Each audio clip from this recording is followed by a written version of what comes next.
Hello everyone, जय हिंद सभी को, जय हिंद एवरीवन।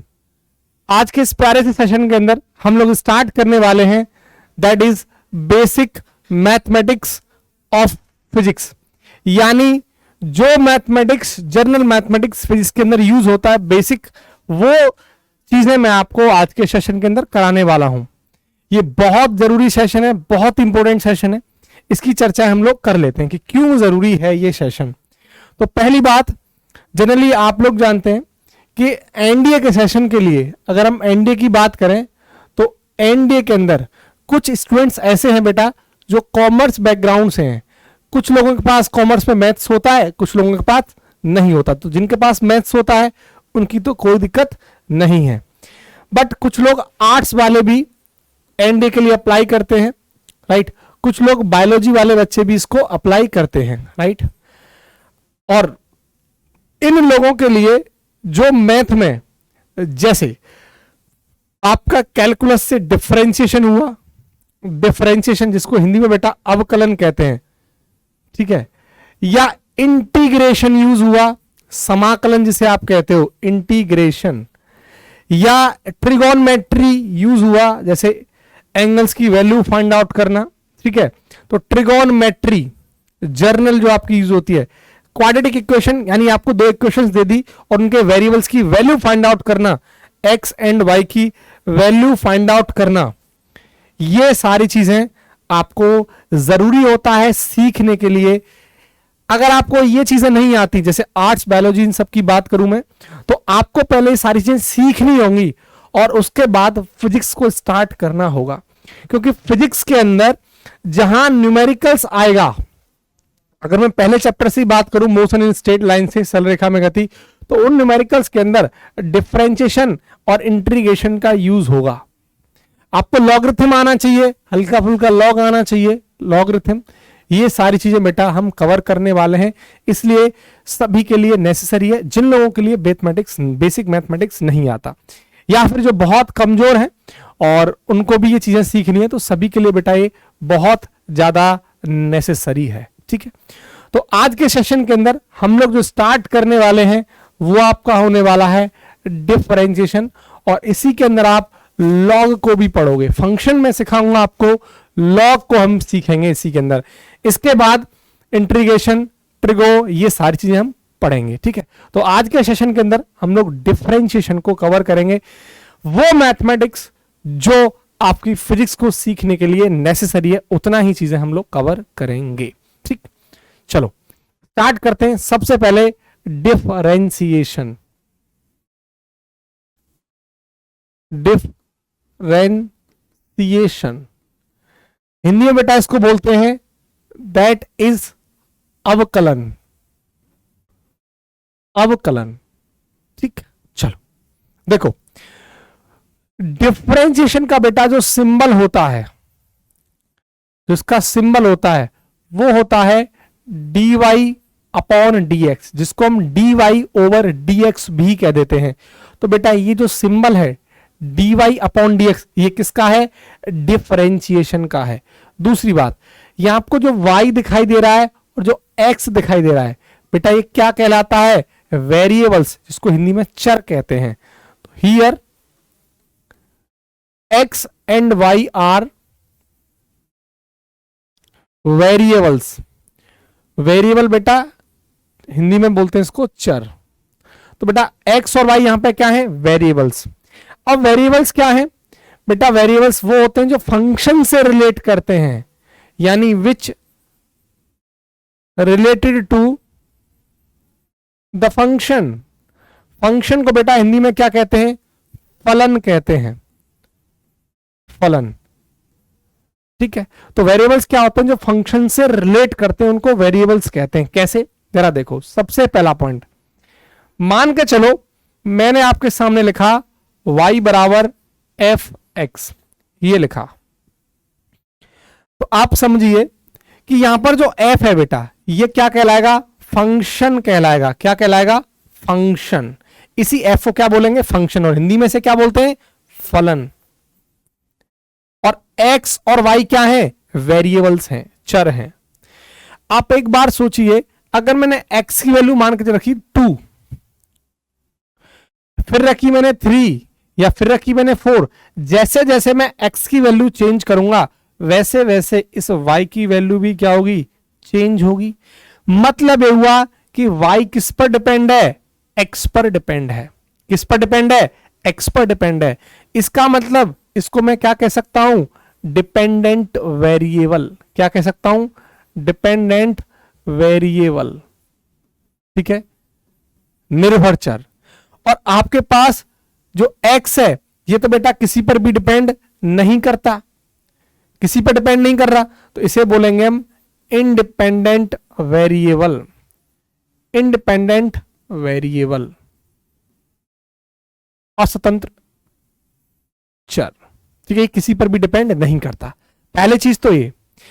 अब मैं आपको बताऊंगा कि फंक्शन कितने टाइप के होते हैं और एक एक फंक्शन को अच्छे तरीके से मैं आपको एक्सप्लेन करूंगा। आप इसको अच्छे से नोट करिए। देखिए, टाइप्स ऑफ फंक्शन, फंक्शन कितने प्रकार के होते हैं। टाइप्स ऑफ फंक्शन, फलन के प्रकार, जिसमें सबसे पहला फंक्शन हम लोग पढ़ेंगे दैट इज कांस्टेंट फंक्शन। बेटा कांस्टेंट फंक्शन को हिंदी में कहते हैं नियत फलन। नियत फलन।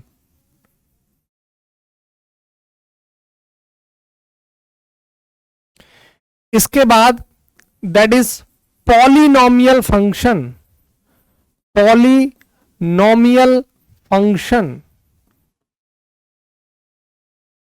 इसके बाद हम पढ़ेंगे दैट इज ट्रिगोनमेट्रिक फंक्शन, त्रिकोणमितीय फलन। और इसके बाद हम लोग पढ़ेंगे that is logarithm function. Logarithm function, log फलन। और इसके बाद हम पढ़ेंगे that is exponential function. Exponential function. अब ये है क्या, बारी बारी से मैं आपको एक्सप्लेन करने वाला हूं कि कांस्टेंट फंक्शन है क्या, पॉलिनोमियल फंक्शन है क्या, ट्रिगोनमेट्रिक फंक्शन क्या है, लॉगरिथम फंक्शन क्या है, एक्सपोनेंशियल फंक्शन क्या है। सभी को मैं आपको एक्सप्लेन करने वाला हूं। तो सबसे पहले that is constant function. Heading लगा लीजिए, कांस्टेंट फंक्शन, नियत फलन। नियत फलन। चलिए देखो, जैसे मैंने आपके सामने लिखा y बराबर कांस्टेंट, मतलब नियत। अब कांस्टेंट में क्या हो सकते हैं, कांस्टेंट में +, -1, 2, 3, 4 ये सभी क्या है, कांस्टेंट हो सकते हैं, नियत हो सकते हैं। तो कांस्टेंट का बेटा डिफरेंशिएशन ध्यान रखना, डिफरेंशिएशन का सिंबल क्या है, dy/dx या dy/dx। और कांस्टेंट का डिफरेंशिएशन क्या होता है, 0। पहली बात अपने दिमाग में इस बात को सेट कर लो कि कांस्टेंट का डिफरेंशिएशन हमेशा क्या होगा, 0 होगा। बहुत ही आसान सी बात, सबसे पहला काम यही होना चाहिए कि कांस्टेंट का डिफरेंशिएशन 0 होगा। जैसे मैंने लिखा y बराबर 6, तो 6 क्या है, कांस्टेंट है। तो कांस्टेंट का डिफरेंशिएशन, तो डिफरेंशिएशन का सिंबल dy/dx, कांस्टेंट का डिफरेंशिएशन 0। मैंने लिखा y बराबर 100, तो ये कांस्टेंट है 100, तो कांस्टेंट का डिफरेंशिएशन 0। मेरे भाई दिमाग में सेट कर लो, कांस्टेंट का डिफरेंशिएशन 0। मैंने लिखा y बराबर 300, तो बेटा कांस्टेंट का डिफरेंशिएशन क्या आ जाएगा, 0। तो पहला पॉइंट तो क्लियर है, कांस्टेंट के डिफरेंशिएशन क्या होता है, 0 होता है। इतनी बात क्लियर, इसको अच्छे से नोट करो। और इसके बाद मैं आपको कराऊंगा दैट इज पॉलिनोमियल फंक्शन, ठीक है। चलिए, पॉलिनोमियल फंक्शन सेकंड।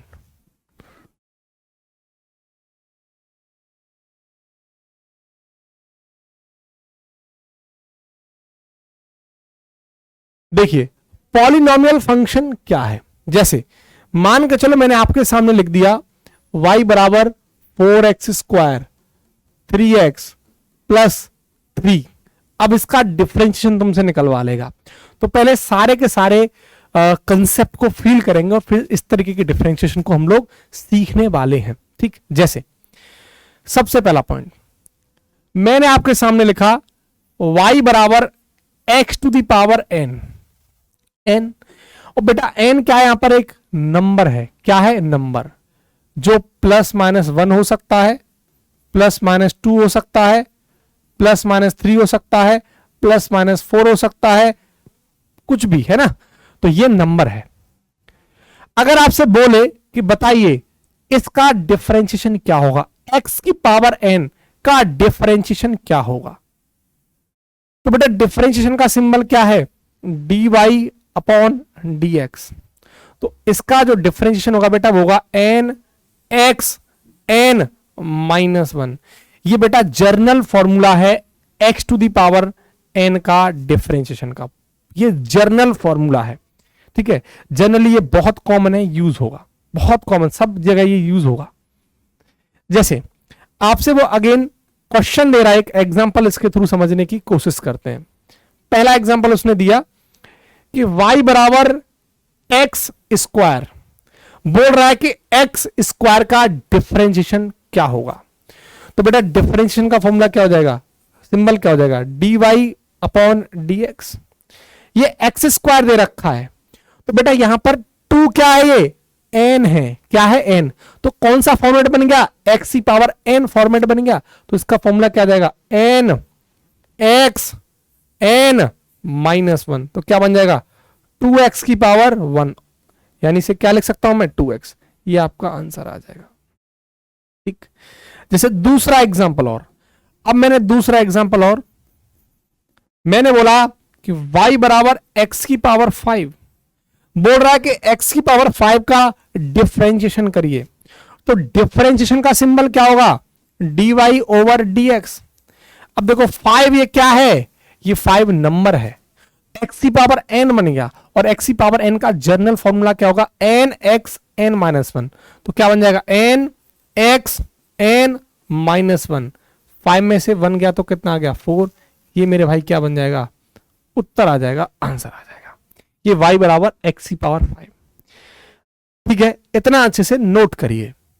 इसके बाद अगर आपके सामने ये एग्जांपल और दे दिया जाए, जैसे y बराबर सिर्फ x दे दे और बोले कि इसका डिफरेंशिएशन क्या होगा बताइए, यानी x का डिफरेंशिएशन निकलवा रहा है। तो पहले बात को ध्यान से पकड़ना, जो सिंबल होगा मेरे भाई वो क्या होगा डिफरेंशिएशन का, dy ओवर dx। मैं y की जगह क्या पुट कर सकता हूं, x पुट कर सकता हूं। तो क्या मैं y की जगह या x लिख सकता हूं। अब आप जरा ध्यान से देखो, यहां भी x यहां भी x। तो ऐसे केस में अगर ऊपर भी वेरिएबल और नीचे भी वेरिएबल, ऊपर भी चर और नीचे भी चर सेम है, तो हमेशा डिफरेंशिएशन कितना होगा, 1 होगा। ऊपर m नीचे m 1, ऊपर t नीचे t 1, ऊपर b नीचे भी b तो 1। मतलब दोनों जगह अगर वेरिएबल सेम है तो डिफरेंशिएशन क्या होगा, 1 होगा।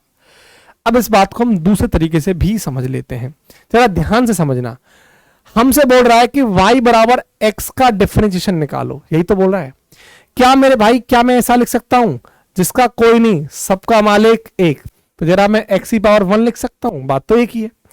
अगर मैं अब आप जरा समझने की कोशिश करें तो 1 क्या बन जाएगा, n, तो x की पावर n फॉर्मेट बन गया।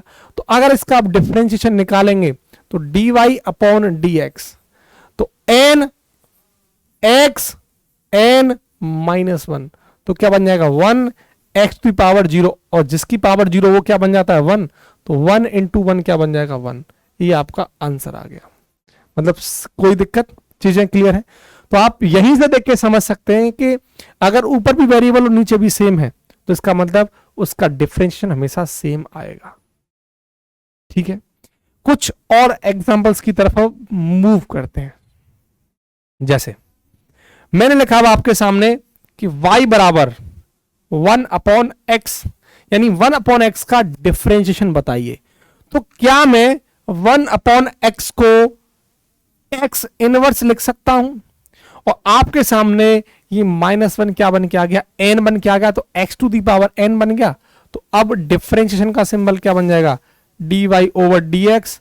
तो -1 यानी n x n -1, तो माइनस ये x -2, तो क्या आ जाएगा, ये -1/x²। ये फाइनल आंसर आ गया।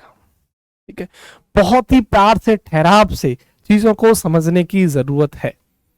जैसे नेक्स्ट, अगर हमें ये एग्जांपल दे दिया y बराबर √x का डिफरेंशिएशन करिए, तो बेटा जो रूट है उसकी वैल्यू कितनी होती है, 1/2, यानी x की पावर 1/2 का डिफरेंशिएशन करिए। तो जो डिफरेंशिएशन का सिंबल होगा वो क्या होगा, dy/dx बराबर n क्या है, 1/2, n x n -1, तो 1/2 x हाफ में से बन गया तो -1/2। तो इसको ऐसे लिख सकता हूं 1/2 x की पावर 1/2 ऊपर से नीचे आ जाएगा, तो ये 2√x लिख सकता हूं। बताइए कोई दिक्कत, चीजों को आराम से समझिए, इतनी बातें क्लियर हैं। अब नेक्स्ट एग्जांपल की तरफ मूव करते हैं। जरा देखो, मैंने लिखा कि y बराबर 1/√x। अब इसका डिफरेंशिएशन क्या होगा, इसका डिफरेंशिएशन, तो जरा देखो √x की वैल्यू क्या हो जाएगी, रूट की वैल्यू 1/2, ये ऊपर जाएगा तो क्या बन जाएगा, -1/2। अब हमसे इसका डिफरेंशिएशन निकलवा रहा है, तो भैया डिफरेंशिएशन का सिंबल क्या हो जाएगा, dy/dx। तो n x n -1, तो अब इसको लिख दो -1/2 x -3/2 क्या बन जाएगा, आपका आंसर बन जाएगा। ठीक है, बातें क्लियर है। ठीक, नेक्स्ट अगला क्वेश्चन हमें दे दे कि y बराबर x√x का डिफरेंशिएशन करिए, यानी x√x का डिफरेंशिएशन निकलवा रहा है। तो हम जानते हैं √x की वैल्यू, रूट की वैल्यू कितनी, 1/2। अब बेस से में तो पावर क्या हो जाएगी, जुड़ जाएगी, तो 1 + 1/2, तो कितना बन जाएगा, 3/2। ठीक है, अब यानी 3/2 का डिफरेंशिएशन निकलवा रहा है, तो सीधा सा कर दिए, x की पावर n फॉर्मेट बन गया, तो n x n -1, तो ये आ जाएगा आपका 3/2 x 1/2 बचेगा, 3/2 में से माइनस करेंगे तो 1 करेंगे, तो कितना आ जाएगा, 3/2 √x आंसर आ जाएगा। बताइए चीजें एकदम क्लियर हैं। ठीक, आगे देखो, अब मान के चलो मैंने आपके सामने लिखा कि y बराबर 3x। अभी अगर तुमको याद हो तो मैंने थोड़ी देर पहले आपको बताया था कि y बराबर अगर कोई कांस्टेंट फंक्शन दे रखा है, 3 क्या है, कांस्टेंट फंक्शन, तो इसका जो डिफरेंशिएशन था वो क्या था, 0 था। लेकिन इस बार अलग है, इस बार क्या चीज है कि कांस्टेंट के साथ, कांस्टेंट फंक्शन के साथ वेरिएबल का मल्टीप्लाई हो रहा है। तो ऐसे केस में जब भी डिफरेंशिएशन निकलवाएगा तो इसका बेटा सीधा सा कंसेप्ट क्या है, ऐसे केस में कभी भी जस्ट सिर्फ अगर कांस्टेंट फंक्शन दे रखा है तो ऑलवेज डिफरेंशिएशन 0, बट अगर कांस्टेंट फंक्शन के साथ वेरिएबल भी है तो इसका मतलब क्या, मल्टीप्लाई में वेरिएबल है, तो इसका मतलब यह है कि जो कांस्टेंट है उसको डिफरेंशिएशन से बाहर रख दोगे। कैसे, क्या मैं y की जगह 3x पुट कर सकता हूं, बिल्कुल कर सकते हैं। तो आप जरा देखो, अब डिफरेंशिएशन में 3 को कहां रख देंगे, हम बाहर रखेंगे, अंदर क्या बचा, dx/x। अब इसका डिफरेंशिएशन क्या निकल के आ जाएगा, 1, 3 × 1 का कितना आ जाएगा, 3 आंसर आ जाएगा। बात समझ में आ गई। एक और एग्जांपल देखिए, जैसे मैंने बोला कि y बराबर 6x², इसका डिफरेंशिएशन निकलवा रहा है, तो मुझे साफ साफ यहां से दिखाई पड़ रहा है कि कांस्टेंट के साथ क्या है, वेरिएबल है। तो इसका मतलब डिफरेंशिएशन करने पर 6 को हम कहां रखेंगे, बाहर रखेंगे और x² का डिफरेंशिएशन कर देंगे। तो डिफरेंशिएशन का सिंबल क्या है, dy/dx बराबर y की जगह क्या पुट कर सकता हूं, 6x², और बेटे 6 को कहां रख सकता हूं, बाहर, अंदर क्या बचा, सिर्फ और सिर्फ एक्स स्क्वायर, अब एक्स स्क्वायर एक्स की पावर एन से जर्नल फॉर्मूला लगा के आप ओपन कर सकते हैं, n x n minus one यानी 12x। ये आपका फाइनल आंसर आ गया। बताइए चीजें एकदम समझ में आ रही हैं, एकदम क्लियर है कंसेप्ट? ठीक, अब आगे मूव करते हैं। अगर मैंने बोला इस तरीके से,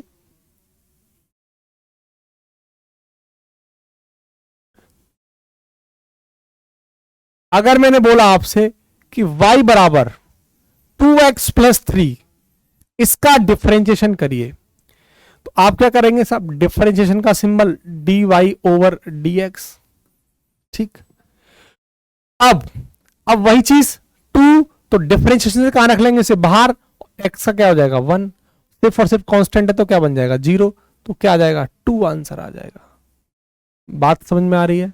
नेक्स्ट, अगर हमसे बोला कि y बराबर 4x square plus 2x plus 3, अब आपसे डिफरेंशिएशन करवा रहा है कि बताइए क्या डिफरेंशिएशन होगा 4x square plus 2x plus 3 का?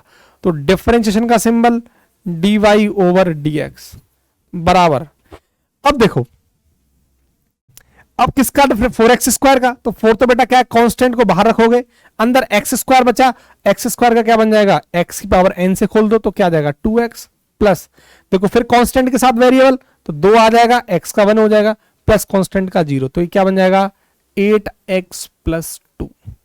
चीजें क्लियर हैं? नेक्स्ट, बहुत ही आसान है ये, यही इतना ही मैथ आपके फिजिक्स के न्यूमेरिकल्स के अंदर यूज होगा। मैंने बोला कि y बराबर 3x cube plus 2x square plus 4x plus 6। अब इसका डिफरेंशिएशन आपसे निकलवा रहा है 3x cube plus 2x square plus 4x plus 6, तो डिफरेंशिएशन का सिंबल dy अपॉन dx बराबर, अब देखो 3 कांस्टेंट है तो बाहर रखेंगे, x क्यूब का क्या बन जाएगा 3x स्क्वायर प्लस 2 को कांस्टेंट को बाहर रखेंगे, x स्क्वायर का क्या बन जाएगा 2x प्लस कांस्टेंट को बाहर रखेंगे, x का क्या बन जाएगा 1 प्लस 6 का क्या बन जाएगा 0, तो देखो क्या बन जाएगा 9x square plus 4x plus 4। आपका डिफरेंशिएशन ये निकल के आ गया। ठीक, ये चीजें थी, आप इजिली समझ पाओगे। ठीक है, अब थोड़ा सा एक डिफरेंट केस देख लो इसी पॉलिनोमियल फंक्शन के अंदर। वो डिफरेंट केस क्या है? जैसे मान के चलो मैंने लिखा कि y बराबर x to the power n, ये दे दिया, और मुझसे बोल रहा है वो कि आपको फाइंड करना है, फाइंड यानी बताना है dy ओवर dt, ये आपको कैलकुलेट करना है, ये कैलकुलेट करवा रहा है, यानी y बराबर x की पावर n दे रहा है और ये आपसे कैलकुलेट करवा रहा है dy अपॉन dt। इस बार dy अपॉन dx नहीं है, तो मैं क्या करूंगा dy ओवर dt इस तरीके से निकालूंगा, लिखूंगा पहले dy ओवर dt, और y की जगह बेटा मैं क्या पुट कर सकता हूं x की पावर n, तो d अपॉन dt ये x की पावर n बन गया। यहां से बात को जरा समझना, अगर यहां जो वेरिएबल है और यहां भी वही वेरिएबल हो तो ही डिफरेंशिएशन होगा। यहां जो वेरिएबल है x, तो यहां भी क्या होना चाहिए x, यहां m है तो यहां भी क्या होना चाहिए m, तभी डिफरेंशिएशन होगा, वेरिएबल सेम होने चाहिए। यहां t है यहां x है, मतलब डिफरेंशिएशन नहीं होगा। तो कैसा मैं जुगाड़ करूं जिससे यहां x बन जाए? तो एक काम कर देते हैं, ऊपर dx का मल्टीप्लाई कर देते हैं और dx का डिवाइड कर देते हैं, और यहां से हमारा जुगाड़ बना, मैं dt की जगह dx को ले आऊं और dt को dx की जगह पे पहुंचा दूं, तो कंडीशन ये बन जाएगी। देखो d अपॉन dx dt की जगह पहुंच जाएगा, यहां आ जाएगा x की पावर n इंटू, और dt कहां जाएगा dx की जगह, तो dx अपॉन dt। अगर मैं अब x की पावर n, देखो ये दोनों वेरिएबल क्या हो गए सेम, और x की पावर n का डिफरेंशिएशन क्या था n x n minus 1 into D x upon D T, ये बस अलग केस है। ठीक है, आई थिंक तुमको चीजें समझ में आई होंगी, ये है। ठीक है, तो ये आपका पॉलिनोमियल फंक्शन था। इसके बाद हम लोग पढ़ेंगे that is trigonometric function. Third, trigonometric function, त्रिकोणमितीय फलन। इसमें कुछ नहीं, बहुत ही कॉमन, जैसे सिर्फ आपको फॉर्मूले आने चाहिए, उतना ही यूज आपका होगा जनरली। जैसे आपके सामने मैंने लिख दिया कि y बराबर sine x minus cos x या प्लस कॉस एक्स। अब बोलेगा कि sine x plus cos x का डिफरेंशिएशन क्या होगा, बस। तो इसके लिए आपको क्या करना है, कुछ फॉर्मूले आपको आने चाहिए, उससे हमारा काम हो जाएगा। जैसे अगर आपसे बोल दे कि y बराबर साइन एक्स दे रखा है, तो यानी क्या पूछ रहा है कि साइन एक्स का डिफरेंशिएशन क्या होगा, तो डिफरेंशिएशन का सिंबल dy ओवर dx। तो y की जगह क्या पुट कर सकता हूं मैं, साइन x पुट कर सकता हूं। तो देखो यहां भी साइन x, देखो यहां अगर वेरिएबल देखो आप, ये x और ये भी x, तो मैं इजीली डिफरेंशिएशन कर सकता हूं। तो साइन x का क्या बन जाएगा, cos x बन जाएगा।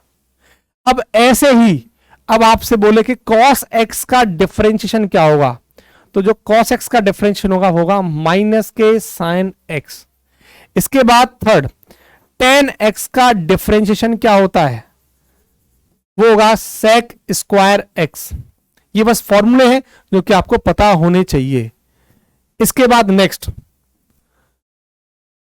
cot x function, cot x का क्या होगा, cot x that is minus cosec square x। इसके बाद next that is sec x, sec x का क्या हो जाएगा, sec x tan x। Clear.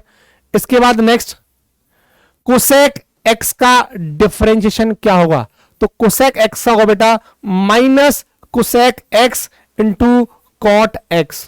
ठीक है, तो बस माइनस प्लस में थोड़ा ध्यान रखना, कोसेक x में आएगा माइनस और कॉट x में भी आएगा माइनस, जबकि सेक x में क्या आएगा पॉजिटिव, ये सेक x tan x। बस माइनस प्लस का ध्यान रखना है, इतना ही आपका यूज होगा। जैसे अगर मैं आपको क्वेश्चन दूं एक छोटा सा, मैंने डाल दिया जैसे अभी जो लिखा था कि y बराबर sine x plus cos x, इसका डिफरेंशिएशन आपसे निकलवा रहा है sine x plus cos x का। तो मुझे क्या बताना है कि dy ओवर dx बराबर साइन x का भी हमने क्या पढ़ा था, cos x, और cos x का क्या पढ़ा था, माइनस साइन x। ये डिफरेंशिएशन होगा, बस बात क्लियर है। ठीक है, इसके बाद हम लोग पढ़ेंगे that is logarithm function.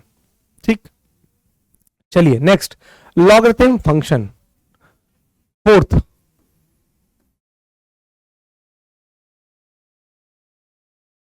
Logarithm function, log फलन। जैसे हमें क्या देगा, हमसे दे दिया कि y बराबर log 2 एट द बेस ही, इसका डिफरेंशिएशन क्या होगा, मतलब log आपको देगा तो उसी बेसिस पे आपको डिफरेंशिएशन सीखने हैं। जहां log है वो लॉगरिथम फंक्शन है। तो देखो जैसे मैंने लिखा y बराबर log a eight the base b, पहले तो इसको प्रोनाउंसिएशन करना सीख लो। इसको बोलेंगे हम कि y बराबर log a eight the base b। यहां पर जो b है इसको बेटा कहते हैं बेस। जनरली बेस बहुत तरीके के होते हैं, लेकिन हमें जो पढ़ने होते हैं बेस, वो दो बेस होते हैं। एक तो पढ़ना होता है हमें बेस 10, और एक हमें पढ़ना होता है बेस ई। ये दो तरीके के बेस होते हैं, बेस 10 और बेस ई।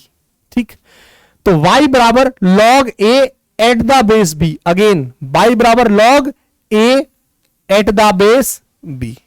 ठीक है, इसके बाद नेक्स्ट, अब जैसे मैंने लिखा कि y बराबर log a eight the base e, ये लिखा।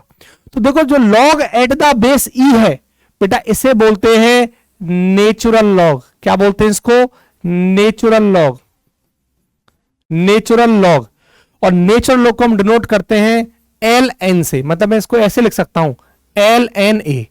क्लियर, तो ये आपका नेचुरल लॉग होगा। तो log एट द बेस ई को हम क्या बोलते हैं, नेचुरल लॉग ए। बात क्लियर है एकदम। ठीक, अब आगे देखो, लॉग की कुछ प्रॉपर्टीज हैं वो आपको आनी चाहिए। जैसे सबसे पहले मैंने आपके सामने लिखा कि log, properties of log, properties of log. जैसे मैंने आपके सामने लिखा log a eight the base b, मतलब log a eight the base e, ठीक है, ये पावर है, एक ही पावर है। अब क्या मैं इस बात को ऐसे लिख सकता हूं, मैंने अभी बताया था log at the base e को हम क्या लिख सकते हैं, natural log a to the power b लिख सकते हैं, ऐसे लिख सकता हूं। तो होता क्या, ये प्रॉपर्टी है, आपको याद रखनी है कि जो पावर में है b, ये नेचुरल log के कहां जाएगी, आगे आ जाएगी, मतलब b नेचुरल log a, ये कंडीशन बन जाएगी। जैसे अगर मैं एग्जांपल दूं, मैंने लिखा नेचुरल log 8, इसका मतलब क्या है, क्या मैं 8 को 2 की पावर 3 लिख सकता हूं? तो देखो यही फॉर्मेट बन के आ गया सेम। तो अब जो पावर है 3 वो कहां जाएगी, नेचुरल log के आगे आ जाएगी, तो क्या बन जाएगा 3 नेचुरल log 2। और log नेचुरल log 2 की वैल्यू कितनी होती है, 3 इंटू नेचुरल log 2 की वैल्यू होती है बेटा 0.3010। अभी मैं आपको लिखाने वाला हूं log 2, log 3, log 4, log 10, इनकी वैल्यूज क्या होती हैं, और आप इसको सॉल्व करोगे, आपके पास आंसर होगा। बात समझ में आ रही है? तो ये फॉर्मेट है। जैसे अगेन एक और क्वेश्चन आपको मैंने दिया कि नेचुरल log 9 की वैल्यू क्या होगी, तो आप क्या लिखोगे, 9 को क्या लिख सकते हो, 3 का स्क्वायर लिख सकते हो। तो जब ये 2 कहां जाएगा, नेचुरल log के आगे आ जाएगा, तो 2 नेचुरल log 3। और नेचुरल log 3 की वैल्यू कितनी होती है, नेचुरल log 3 की वैल्यू कितनी होती है 0.4771। इसको सॉल्व करोगे, आपके पास आंसर होगा। ठीक है, तो ये प्रॉपर्टी आपको पता होनी चाहिए। अभी एक दो प्रॉपर्टीज और हैं, वो देखो। जैसे दूसरी प्रॉपर्टी, जैसे natural log a plus natural log b, ये बेटा बराबर होगा नेचुरल log a और b के प्रोडक्ट के। जैसे मैंने लिखा natural log 2 plus natural log 3, तो क्या बन जाएगा, नेचुरल log 2 इंटू 3 का प्रोडक्ट। ठीक है, तो ये क्या बन जाएगा, नेचुरल log 6। ये एक प्रॉपर्टी है। दूसरा, अगर मैं प्लस की जगह माइनस कर दूं, प्लस की जगह क्या कर दूं, माइनस, यानी natural log a minus natural log b, तो ये क्या बन जाएगा, सिर्फ और सिर्फ डिवाइड हो जाएगा natural log a upon b, ये आ जाएगा। जैसे अगर मैं एग्जांपल देना चाहूं, तो इसका एग्जांपल ये होगा, मैंने लिखा कि natural log 6 minus natural log 3 बराबर क्या हो जाएगा, नेचुरल log 6/3, तो कितना बन जाएगा, 3 दूनी 6, नेचुरल log 2, और नेचुरल log 2 की वैल्यू कितनी होती है 0.3010। इस तरीके से आप सॉल्व कर लोगे। तो ये प्रॉपर्टीज है। अगर प्लस आए तो मल्टीप्लाई कर दो, माइनस आए डिवाइड कर दो। अभी और चीजें देखो आप, ठीक है। जैसे मैंने आपके सामने लिखा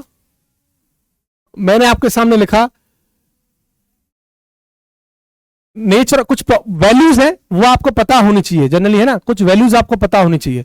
तो मैंने लिखा नेचुरल log e, इसकी वैल्यू कितनी होगी।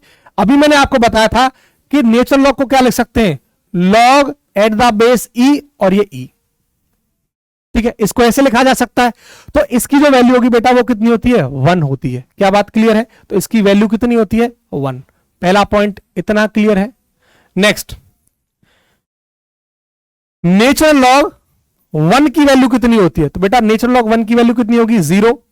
इसके बाद नेक्स्ट, नेचुरल log 2 की वैल्यू कितनी होती है, 0.3010। इसके बाद कुछ वैल्यूज हैं जनरल, आपको याद होनी चाहिए, कई बार ये फिजिक्स में डायरेक्ट यूज हो जाती हैं। ठीक है, तो जो जो लिखा रहा हूं वो इंपॉर्टेंट है। नेचुरल log 3 की वैल्यू कितनी होती है, 0.4771। नेचुरल log 4 की वैल्यू कितनी होती है, 0.6020। इसको आप कैलकुलेट भी कर सकते हैं इस तरीके से। अगर मैं नेचुरल log 4 को कैलकुलेट करना चाहूं तो क्या मैं इसको लिख सकता हूं, 4 को 2 का स्क्वायर, और देखो वही प्रॉपर्टी बन गई, 2 को नेचुरल log के आगे ले आऊंगा, और नेचुरल 2 की वैल्यू कितनी आ गई, ये आ गई 0.3010। इसका मल्टीप्लाई कर दो 0.6020, यही आपके सामने है। ठीक है, अगर जैसे मैं आपको यहां दूं नेचुरल log 9, इसकी वैल्यू बताओ, तो सीधा सीधा है 3 का स्क्वायर हो जाएगा, 2 नेचुरल लॉग से आगे आ जाएगा, तो 2 नेचुरल लॉग 3, और नेचुरल लॉग 3 की वैल्यू कितनी है 0.4771, तो 2 इंटू 0.4771 मल्टीप्लाई करोगे, आपके पास आपका आंसर होगा। ठीक है, अगर मैं ऐसे नेचुरल लॉग 8 की वैल्यू निकालना चाहूं तो क्या लिख सकता हूं, नेचुरल लॉग 2 का क्यू, और 3 कहां जाएगा आगे, तो 3 नेचुरल लॉग 2, और नेचुरल लॉग 2 की वैल्यू कितनी है 0.3010, सॉल्व करोगे आंसर आ जाएगा। बात समझ में आ रही है? तो आपके लिए ये वैल्यूज नेसेसरी नहीं है, सिर्फ ये 1 2 3 4 और नेचुरल लॉग 10। नेचुरल लॉग 10 की वैल्यू कितनी होती है, वो 1 होती है। ठीक है, एक चीज और कई बार लड़का गलती कर देते हैं, नेचुरल लॉग 0 की कितनी वैल्यू होती है, बेटा ये अनडिफाइंड होती है, इसको परिभाषित नहीं किया जा सकता, अनडिफाइंड। ठीक है, ये चीज, ये कुछ वैल्यूज है लॉग की जो आपको जनरली पता होनी चाहिए, क्वेश्चंस के अंदर डायरेक्ट यूज होती हैं।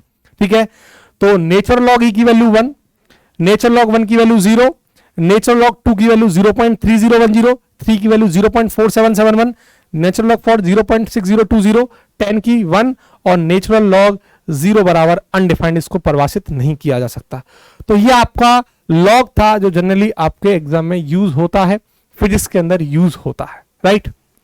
अब इसके बाद हम पढ़ेंगे एक्सपोनेंशियल फंक्शन, जो कि लास्ट हमारा फंक्शन है, last exponential function, exponential function.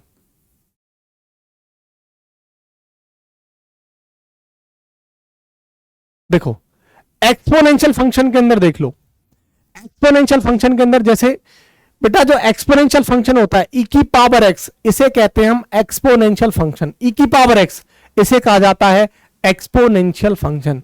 और मैंने लिखा कि y बराबर e की पावर x, तो हमसे बोल रहा है e की पावर x मतलब एक्सपोनेंशियल फंक्शन का डिफरेंशिएशन क्या होगा।